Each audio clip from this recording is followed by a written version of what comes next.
So husband and wife, you can see each other secretly all the time and under the protection of the law. Yes. Very good. Thank you. Today, I am here to represent a very important topic that is related to dispute between spouses. A topic that is summarized from my research and master's degree. But before starting my representation, permit me to introduce a beautiful quote of Socrates which says, a good marriage, or we say, by all means, marry.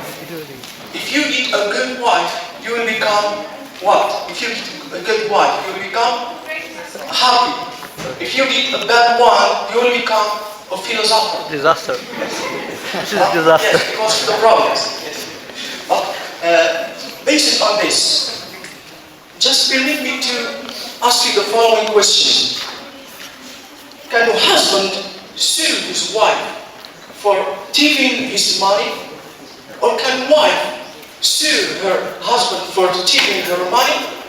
Or in other words, let's say, husbands, I don't know how many husbands and wives are here, but husbands, can you imagine your wives stealing you secretly all the time? Can you imagine this? Or no? Or wives, can you imagine your husbands stealing you secretly all the time? No? Yes? No? No and yes. Okay. In order to know the answer, I kindly ask you to follow my representation. In fact, the object of this representation is to examine the crime between spouses. The discussions are based on data from the Moroccan Penal Code. Thus, I constructed my representation as follows. First, I define the theme of crime or theft between spouses. Second, I consider the practical application of this chapter, of this law in the Moroccan or in the reality. Second or third, the third point, I suggest some modification of this law based on the first and second point for better protection of the marital bond in the Moroccan Penal Code. So, ladies and gentlemen, as for the first point, just let me test your knowledge by the following question. Do you know that theft between spouses is an excuse that exempts the thief from punishment? If you don't know this, let me explain to you that the Moroccan legislator said that the thief can be exempted from punishment in two cases. The first case, if the stolen money is owned by the husband. And the second case, if the stolen money is owned by one of his branches. Hence, any complaint about this type of crime is not heard by the judge. So, husband and wife, you can see each other secretly all the time and under the protection of the law. Yes. Very good. Thank you. However, let me test your knowledge again by another question. Do you know that the view of the Moroccan legislator agrees with the Islamic jurisprudence? Do you know this? If you don't know, let me inform you that in this matter, the scholars depended on an important hadith of the Prophet, peace be upon him.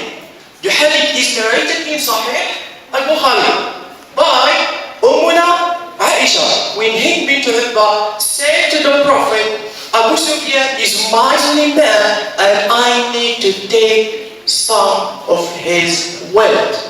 And I need to take some of his wealth. Then the Prophet said, pay attention everybody. Then the Prophet said, take reasonably what is sufficient for you and your husband or your children. Sorry. Take reasonably what is sufficient for you and your children. That is, khudi bayak fiki. Yes? Yes? Thank you. husband or wives, just take sufficiently what is sufficient for you, reasonably what is sufficient for you and your children. Don't take all the money. Yes. But as this representation evolved, you may ask the following question. Oh man, what is the purpose behind this exemption? I looked for this purpose and I found that the main purpose behind such exemption, either in Moroccan law or in Islamic jurisprudence, is to maintain the reputation of the marital bond. To maintain the reputation of the marital bond and retain the links of friendship and cohesion among its members. Why? Because the relationship between husband and wife is very sensitive, and the more it is kept away from God, the more it is maintained and retained. Concerning the practical application, we should know that the practical application of this law has proven that some husband has taken advantage of this law by taking without pity and without mercy their husband's funds. Then, as long as they are safe from any punishment awaiting them, and as long as they are deprived from the emotional deterrent that is always they keep stealing each other without any reservation or fear. Thank you for having me. Thank you for giving me this opportunity to speak to you and to talk for the